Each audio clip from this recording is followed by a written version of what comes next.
Assalamualaikum warahmatullahi wabarakatuh. Perkenalkan, nama saya Tita Zada Alfreda dengan NIM 25000024254. Pada kesempatan kali ini saya akan mereview bab 2 dari buku Sosiologi Hukum yang ditulis oleh Dr. Fitriyatus Sholihah, Sarjana Hukum Magister Hukum. Buku ini diterbitkan oleh PT Raja Grafindo Persada dan memiliki 128 halaman dengan 12 bab. Bab kedua ini berjudul Madhab-madhab pemikiran dalam sosiologi hukum. Dalam bab ini ada 4 penjelasan. Yang pertama, aliran-aliran sosiologi hukum. Yang kedua, peletak-peletak dasar sosiologi hukum. Yang ketiga, realisme hukum. Dan selanjutnya yang keempat, beberapa madhab dewasa ini. Bahasan yang pertama yaitu aliran-aliran dalam sosiologi hukum. Terdapat 2 aliran yang mengembangkan sosiologi hukum, yaitu yang pertama, aliran positif. Aliran ini hanya membicarakan kejadian yang dapat diamati di luar secara murni dan tidak memasukkan hal-hal yang tidak dapat diamati dari luar seperti nilai dan tujuan. Aliran positif ini dipelopori oleh Donald Black. Donald Black menyatakan perihal terjadinya kekaburan antara ilmu, sains, dan kebijaksanaan dalam sosiologi hukum. Menurut Black, ia hanya berurusan dengan fakta yang dapat diamati, observable fact. Ia tidak boleh memikirkan tentang adanya tujuan hukum, maksud hukum, nilai dalam hukum, dan lain-lain. Hukum adalah apa yang kita lihat. Positivisme ini dengan maksud yang jelas hendak menggantikan dan mengerti zaman yang ada dengan caranya sendiri. Paham ini terlihat pada masa pertengahan abad 19 sebagai peralihan yang jelas dari masa dominasi gereja dan para pendukungnya, digantikan oleh kaum industrialis dan intelektual yang tidak lain adalah kaum positivis. Yang melatar belakangi tumbuhnya sosiologi dalam filsafat positivisme itu adalah sebagai berikut. Semua pengetahuan harus didasarkan oleh pengamatan empiris, baik itu alam, manusia, dan masyarakat. Pengalaman harus diberi nilai tinggi dari suatu gagasan. Dengan demikian, pengetahuan yang benar atau ilmiah, yang empiris, dan yang bukan diturunkan dari agama dan filsafat. Itulah yang dikatakan positivisme sebagai pemikiran sosiologi awal. Yang kedua yaitu aliran normatif. Menurut aliran ini, hukum bukan merupakan fakta yang teramati, tetapi merupakan suatu intuisi nilai. Hukum mengandung nilai-nilai dan bekerja untuk mengekspresikan nilai tersebut dalam masyarakat. Menurut aliran ini, hukum bersifat derivatif, karena itu tidak dapat dipisahkan dari intuisi primer seperti politik dan ekonomi. Pembahasan yang kedua yaitu peletak-peletak dasar sosiologi hukum. Yang pertama dari Durkheim dalam karyanya Division du Travail Social pada tahun 1983, yaitu masalah hubungan antara bentuk-bentuk kemasyarakatan dan jenis-jenis hukum. Lambang kesetiakawanan sosial yang tampak atau dianggap sebagai suatu kesetiakawanan yang sungguh-sungguh, yakni sebagai suatu bentuk kemasyarakatan, adalah hukum. Pada hakikatnya, banyak jasanya untuk perkembangan sosiologi hukum yang sistematis. Sosiologi hukum ini harus membedakan antara jenis-jenis hukum. Klarifikasi pertama yang perlu diadakan ialah antara hukum yang bersesuaian dengan kesetiakawanan mekanis atau kesetiakawanan karena perbedaan. Hukum yang berkesesuaian dengan kesetiakawanan mekanis ialah hukum pidana, dan hukum yang bersesuaian dan kesetiakawanan organis ialah hukum keluarga, kontrak dan dagang, hukum prosedur, hukum administratif, dan konstitusional. Dua tipe pengaturan hukum yang paralel dengan tipe kesetiakawanan yang berlawanan dijelmakan dalam dua jenis sanksi-sanksi yang terorganisasi yang berlain-lainan. Hukum yang timbul dari kesetiakawanan mekanis diiringi dengan sanksi-sanksi yang sifatnya mengekang, dan hukum yang timbul dari kesetiakawanan yang organis diiringi oleh sanksi-sanksi yang sifatnya memulihkan. Sanksi yang sifatnya mengekang atau represif adalah suatu sanksi yang berarti suatu celaan dari masyarakat, suatu penghinaan terhadap kehormatan, baik dalam bentuk hukuman mati atau hukuman badan, penghapusan kemerdekaan, dan lain-lain.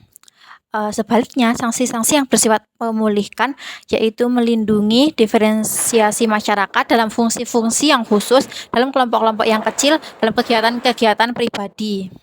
Hukum restitutif menjamin pembagian bebas kerja sosial yang sendirinya merupakan suatu akibat disosialisasikan dengan idaman kolektif yang lebih luas yang membolehkan pengususan. Durkheim mendapatkan bukti bagi adanya persesuaian antara hukum yang mengekang dan kesetiakawanan mekanis antara hukum yang memulihkan dan kesetiakawanan organis. Durkheim membedakan hukum kontrak dan dari hukum yang berada di luar kontrak, hukum rumah tangga, hukum serikat buruh, hukum konstitusional, dan lain-lain. Demikian pula, menurut Durkheim, kesetiakawanan organisasi seolah-olah runtuh menjadi apa yang dinamakan sendiri kesetiakawanan kontrak atau kesetiakawanan yang membatasi dan suatu kesetiakawanan yang lebih erat dan lebih positif yang boleh dianggap sebagai kesetiakawanan karena saling memasuki atau setengah peleburan. Durkheim agak kurang optimis terhadap revolusi hukum. Bahkan dalam kerjanya De Lois de la Vision Pemal, pada hakikatnya, di mana Durkheim melihat identitas atau persamaan, di sana ada berbagai kombinasi. Hukum kerjasama boleh jadi bersifat represif dan bersangsikan sanksi-sanksi yang sifatnya restitutif dan paksaan-paksaan yang bersyarat. Ada juga pengabaian analisis permasalahannya, yaitu pentingnya kedudukan sosiologi hukum genetis dengan sendirinya memusatkan perhatian Durkheim kepada masyarakat yang menyeluruh dan bukan kepada kelompok-kelompok bawah. Dan Durkheim cenderung kepada monisme sosial dan hukum, menyusun kelompok-kelompok bawahnya dalam suatu hierarki yang rapi, dan kelompok-kelompok profesional senantiasa dibawahkan kepada negara yang jauh lebih tinggi daripada masyarakat internasional. Dalam bahasan-bahasan yang konkret mengenai hukum, realismenya mengenyahkan idealismenya yang hampir saja membawa dia kembali kepada konsepsi hukum sebagai suatu epifenomena sederhana, suatu proyeksi subjektif. Itulah sebabnya lebih diutamakan penyelidikan genetis. Yang ketiga, Duguid, Levy, dan Haurio yang merupakan peletak dasar sosiologi hukum yang berkebangsaan Prancis. Haurio meneruskan mencari sintesa antara realisme dan idealisme. Sedangkan Duguid itu menganggap dirinya realistis dan bukannya naturalistis dalam orientasinya. Sedangkan Levy cenderung kepada subjektivitismenya yang sangat idealistis. Leon Duguid tidak begitu mengindahkan bahasan sosiologi hukum itu sendiri, melainkan lebih mementingkan penggunaan dalam ilmu hukum, yaitu teknis, sebagai seni dari sistematisasi hukum yang benar-benar berlaku, khususnya hukum konstitusional. Sebagaimana halnya Durkheim, maka Duguid pun menghubungkan semua hukum itu dengan kesetiakawanan de facto, yakni ikatan sosial. Jika Duguid berusaha membuat sintesa sosiologis Durkheim ke arah suatu realisme, maka sebaliknya, Levy mencoba memberinya orientasi yang semata-mata bersifat subjektif dan sosialistis. Bahwa perubahan hukum sekarang melalui perubahan kepercayaan kolektif, ia menganalisa evolusi sekarang dari psikologi kolektif hukum. Bagi Levy, hukum yang spontan ini semata-mata berupa hukum kolektif, dan di pihak lain sebagai kesadaran fenomena sebagai sifat dasar kita dan kemutlakan kita. Levy akhirnya mereduksi semua ikatan masyarakat terhadap hubungan-hubungan dengan orang-orang lain, alter ego, menjadi hubungan-hubungan saling keterkaitan dan saling bersatu, dengan mengabaikan interpretasi dan peleburan sebagian dan demikian kembali kepada konsepsi-konsepsi tradisional individualistis. Berlainan dengan realisme sensualis dari Duguid dan idealisme subjektivitas dari Levy, Haurio seperti Durkheim berusaha mencari suatu dasar yang realistis bagi sosiologi hukum. Menurut Haurio, gagasan-gagasan ini memberi perlawanan dan bertindak sebagai objeknya. Tapi gagasan-gagasan serta nilai-nilai ini tidak diperoleh melalui perangkaan atau demonstrasi, karena telah dikhususkan dan tersimpul dalam kenyataan yang mengelilingi kita. Hanya pengalaman langsung yang diperluas memungkinkan kita memahami gagasan-gagasan dan nilai-nilai itu. Sosiologi hukum Haurio yang mengutamakan analisis terhadap lapisan-lapisan keseimbangan yang merupakan lembaga, yakni kenyataan sosial hukum pada suatu pihak tertuju kepada masalah-masalah sistematis, pada pihak lain tertuju masalah-masalah yang berkenaan dengan tipologi hukum dari kelompok-kelompok yang sayang sekali tidak dibedakan dari mikrososiologi hukum. Haurio membedakan dua jenis lembaga, yaitu lembaga-lembaga kelompok, badan-badan sosial, dan apa yang dinamakan think institution atau lembaga perizinan yang digunakan untuk berhubungan dengan yang lainnya.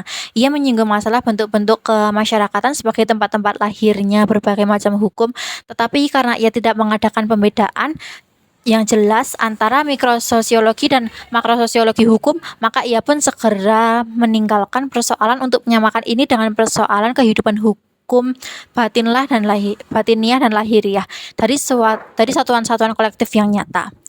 Kekuatan yang dipergunakan Haurio untuk menegaskan kemampuan tiap-tiap lembaga kelompok untuk menciptakan kerangka hukumnya sendiri, ketegasan yang diperlihatkan dalam mengutarakan masalah keserbanajemukan hukum, memaksanya menelaah tipologi hukum dari kelompok-kelompok tertentu yang khas. Tetapi tipologi kelompok-kelompok ini tidak begitu diperkembangkan seluas-luasnya oleh Haurio dan tidak merupakan kemajuan yang jelas, disebabkan sama sekali tidak ada pertimbangan mikrososiologis di dalam setiap kelompok.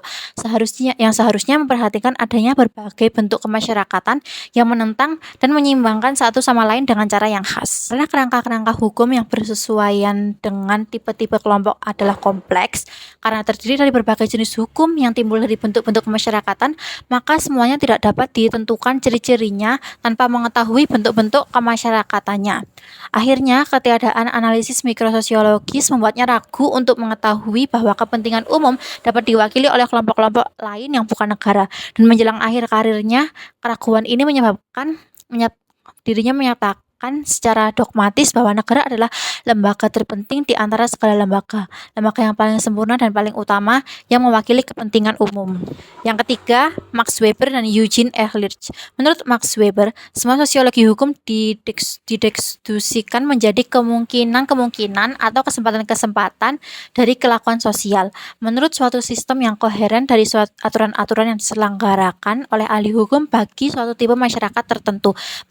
Pendekatan Weber terhadap gangguan metode pemahaman secara interpretatif dalam arti-arti batin perbuatan-perbuatan untuk sosiologi, suatu metode yang bermanfaat bagi perdamaian dan kerjasama antara sosiologi hukum dan filsafat hukum. Sedangkan Ehrlich membuktikan kenyataan bahwa jikalau sosiologi hukum hanya mengambil sistematisasi ilmu hukum sebagai titik tolak, maka sosiologi hukum itu tidak akan memahami tujuannya yang sebenarnya, yakni kenyataan hukum integral yang mentransendikan semua skema dalil hukum bersifat abstrak atau aturan-aturan mengenai persengketaan. Menurut Ehrlich, diletakkannya peraturan-peraturan untuk mencapai keputusan-keputusan jika terjadi silang sengketa di atas tata tertib masyarakat yang damai dan spontan, dan diletakkannya dalil-dalil hukum yang abstrak di atas peraturan-peraturan ini, dan juga perubahan-perubahan dalam hubungan-hubungan di antara ketiga lapisan dari kenyataan hukum haruslah dijelaskan secara sosiologis. Kekurangan hakiki dalam sosiologis hukum Ehrlich suatu kekurangan yang sangat menarik perhatian dan banyak pengaruhnya di Amerika Serikat ialah ketiadaannya perhatian terhadap bentuk-bentuk kemasyarakatan dan tipe-tipe hukum pengelompokan. Pluralisme sosiologis dan pluralisme hukum Ehrlich sifatnya adalah semata-mata vertikal. Yang berikutnya yaitu tokoh dari Amerika. Yang keempat, W. Holmes, yang merupakan sahabat karib dari filosof besar Amerika William James. Holmes adalah member layarat yang disebut dengan tepatnya oleh Profesor Aronson revolusi sosiologi dalam ilmu hukum. Holmes menekankan perlunya bagi sarjana hukum untuk yang berkaitan dengan pekerjaannya memberikan perhatian kepada penelaahan yang objektif dan empiris dari kenyataan sosial yang aktual, sebagaimana yang dilakukan oleh ilmu-ilmu sosial, khususnya sosiologi. Tiga unsur pikiran Holmes mendorongnya ke suatu jurusan yang bertentangan dengan inspirasi utamanya, yaitu definisinya bukan saja tentang ilmu hukum jurisprudensi, tetapi tentang hukum itu sendiri sebagai ramalan tentang apa yang dilakukan oleh pengadilan-pengadilan, membatasi programnya yang luas dari sosiolog hukum dengan memusatkan perhatiannya kepada penggambaran satu lapisan kedalaman dari. Yang kelima yaitu Roscoe-Pound, sosiolog hukum dari Amerika Serikat yang telah menemukan ketelitian yang sangat terperinci dan sangat meluas. Berkat penemuan ilmiah Roscoe-Pound, pakar tiada tandingnya dari mazhab ilmu hukum sosiologis yang jurisprudensi. Pound lebih mengutamakan tujuan-tujuan yang praktis, yaitu menelaah akibat-akibat sosial yang aktual dari lembaga-lembaga hukum dan doktrin-doktrin hukum. Dan karenanya lebih memandang kepada pekerjaannya hukum daripada isi abstraknya. Mengajukan studi sosiologis berkenaan dengan studi hukum untuk mempersiapkan perundang-undangan, menciptakan efektivitas studi dengan cara-cara membuat peraturan dan membertekankan kepada tujuan-tujuan sosial yang hendak dicapai oleh hukum dan bukannya kepada sanksi. Studi sejarah hukum sosiologis yakni tentang akibat sosial yang telah dihasilkan oleh doktrin-doktrin hukum dan bagaimana cara menghasilkannya. Membela apa yang telah dinamakan pelaksanaan hukum secara adil dan mendesak agar ajaran-ajaran hukum dianggap sebagai petunjuk ke arah hasil yang adil bagi masyarakat dan bukannya terutama sekali sebagai bentuk yang tidak dapat dirubah. Akhirnya tujuan yang hendak dicapai oleh keseluruhan ialah akan lebih efektifnya usaha untuk mencapai maksud-maksud serta tujuan-tujuan hukum. Yang keenam, Benjamin Cardoso, sosiolog hukum. Hakim Cardoso ini bertolak dari perenungan tentang perlunya memperbarui teknik hukum yang aktual dengan menutup jurang antara teknik hukum itu dan kenyataan hukum yang hidup hari ini. Karya pertamanya yang berjudul The Nature of Judicial Process menunjukkan bahwa ketidaktetapan yang semakin bertambah oleh keputusan pengadilan adalah suatu manifestasi yang tidak dapat dicegah dari kenyataan bahwa proses pengadilan bukanlah penemuan melainkan penciptaan. Penciptaan yang diperhebat oleh situasi sesungguhnya dari kehidupan hukum. Situasi ini terdiri dari atas kenyataan bahwa kelihatannya orang harus mencari tendensi lawan dan bagi setiap peraturan haruslah dicarikan lawannya pula. Kecenderungan teologikal sosiologikal inilah yang mendorong Cardoso melalui putusan-putusan pengadilan mencari yang bertindak sebagai penengah di antara pergerakan dan stabilitas yang luar biasa, ketidaktentuan dan keamanan. Ia menyatakan bahwa adat kebiasaan hanya menjadi hukum jika mendapat sanksi atau mampu mengadakan sanksi demi pengadilan. Ia bersandar pada definisi Holmes tentang hukum sebagai suatu ramalan tentang apa yang akan dilakukan oleh pengadilan. Menurut Cardoso, cukup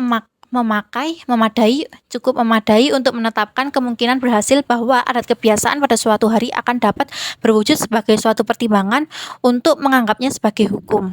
Sosiologi hukum haruslah dibimbing oleh kesadaran, dinamisme yang serba nisbi dan inti konseptualisme mulai menguasai pemikiran-pemikiran terakhir Cardoso yang disokong oleh suatu renungan tentang partikularisme, kekhususan, nilai-nilai konkret, dan oleh pluralisme. Pembahasan yang ketiga yaitu realisme hukum dan selanjutnya.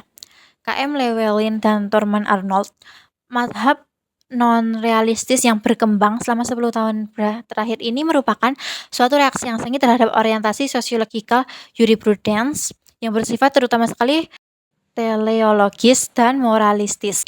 Aliran ini hanya sama dengan sikap negatif daripada juru bicaranya. Mereka berusaha untuk menghapuskan pertimbangan-pertimbangan teologis dan penilaian-penilaian buruk, bukan saja dari sosiologi hukum, melainkan juga ilmu hukum sendiri. Para realis-realis hukum semuanya memulai dengan interpretasi yang sangat sempit dan sungguh buruk dari definisi hukum Holmes, yakni hukum sebagai ramalan tentang apa yang dilakukan oleh pengadilan. Maka Llewellyn menulis dalam karyanya yang pertama, apa yang diperbincangkan oleh para pembesar, hakim-hakim atau polisi, atau clerk atau sipir-sipir atau ahli hukum, demikian pula Frank, hukum adalah suatu keputusan dari suatu pengadilan. Realisme hukum saat ini mempunyai arti sensualisme naturalistis, yakni suatu keperluan sederhana untuk menggantikan penilaian-penilaian berdasarkan kenyataan, yakni serba pengalaman, empirisme. Istilah yang dapat mempunyai berbagai arti, yakni anti-konseptualisme, yakni irasionalisme, desionistis, dan aktualistis, irrationalism yang tidak perlu bersifat sensualistis atau realistis, dan lain-lainnya. Llewellyn menyatakan dalam bukunya yang pertama bahwa yang dapat menjadi dasar ilmiah dari ilmu hukum hanyalah sosiologi hukum. Suatu hal yang tak dapat dihindarkan untuk member kepada sosiologi hukum, kemungkinan untuk melakukan pekerjaan sendiri tanpa gangguan sebelum hasil-hasilnya yang pasti dapat digunakan terhadap ilmu hukum, jurisprudensi. Sosiologi hukum menyimpulkan adanya konsepsi masyarakat sedang bergerak dan bergerak jauh lebih cepat daripada hukum, sehingga selalu ada kemungkinan bahwa setiap bagian hukum memerlukan pemeriksaan kembali untuk menentukan apakah ia masih sesuai dengan masyarakat. Llewellyn merasa juga adanya kebutuhan yang dihadapinya dan ia berusaha meloloskan diri dari kebuntutan dengan menambahkan kepada salah satu bahasanya tentang definisi hukum yang asli. Pernyataan bahwa bukannya semata-mata kelakuan resmi, melainkan juga kelakuan, atau sebagaimana ia pernah menuliskan, hukum adalah apa yang dilakukan sesungguhnya oleh pengadilan-pengadilan atau orang. Dengan menghapuskan tuntutan akan nilai-nilai hukum tentang keadilan khusus, Llewellyn menghapuskan kemungkinan A untuk menghubungkan sifat sebagai peranan dari sahnya hukum yang ditempatkan secara otonomi dan heteronomi dengan struktur dalam dari pengaturannya yang berlawanan dengan struktur dalam agama, kesusilaan, dan estetika. B untuk menembus lapisan-lapisan yang terdalam dari kenyataan sosial dan dari hukum yang mengatasi tingkat pola-pola yang bersesuaian dan yang dipusatkan di sekitar lambang-lambang yang sesungguhnya, nilai-nilai kolektif dan kepercayaan. Penggunaan realisme hukum oleh Thurman Arnold sebagai titik tolak bagi sosiologi hukum sangat berlainan bentuknya dari apa yang dilakukan oleh Llewellyn. Konsepsi-konsepsi Arnold yang begitu menarik perhatian telah menimbulkan perbincangan-perbincangan ramai dan luas adalah sangat berharga dipandang dari sosiologi sukma manusia. Karena Arnold dengan kuatnya mengungkap arti pentingnya lambing-lambing dalam kenyataan sosial dan khususnya dalam kenyataan hukum. Tak mungkin sampai pada kesimpulan yang dapat diterima karena tiadanya lambing-lambing sosial itu semua adalah proyeksi-proyeksi subjektif, khayal-khayalan, ilusi yang tidak ada artinya. Kesimpulan ini olehnya diperkuat lagi oleh suatu prasangka intelektualis yang menurut pendapatnya semua yang tak subjektif sendirinya bersifat rasional. Pembahasan yang keempat yaitu beberapa mazhab dewasa ini. Di Perancis, studi-studi terbaru di lapangan sosiologi hukum pada umumnya memusatkan usahanya kepada suatu penguraian dari percobaan-percobaan dalam hukum kepada suatu studi mengenai corak-corak khas hukum serikat-serikat dagang yang berlawanan dengan hukum negara Anglo-Saxon, perkembangan teori-teori pluralistis dalam ilmu politik sejajar dengan aliran yang lebih baru dari sosiologi hukum di Prancis yang dirumuskan pertama kalinya dalam G.D.H. Chow. Dan ini memusatkan usaha-usahanya khusus kepada masalah-masalah teleologis dan praktis tentang terorganisasi negara dan masyarakat dewasa di atas dasar perseimbangan baru dan kelompok-kelompok. Di Jerman, Hugo Sinzheimer didahului dengan berbagai kerja persiapan yang penting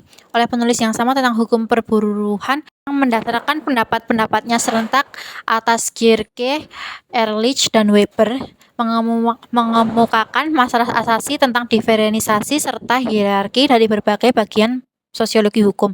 Ia mengusulkan untuk mengadakan perbedaan antara A. Sosiologi hukum deskriptif, B. Sosiologi hukum kritis, dan C. Sosiologi genetis, dan D. Sosiologi hukum teoristis. Sosiologi hukum kritis menyelidiki masalah perwujudan norma-norma dalam kelakuan kolektif yang efektif.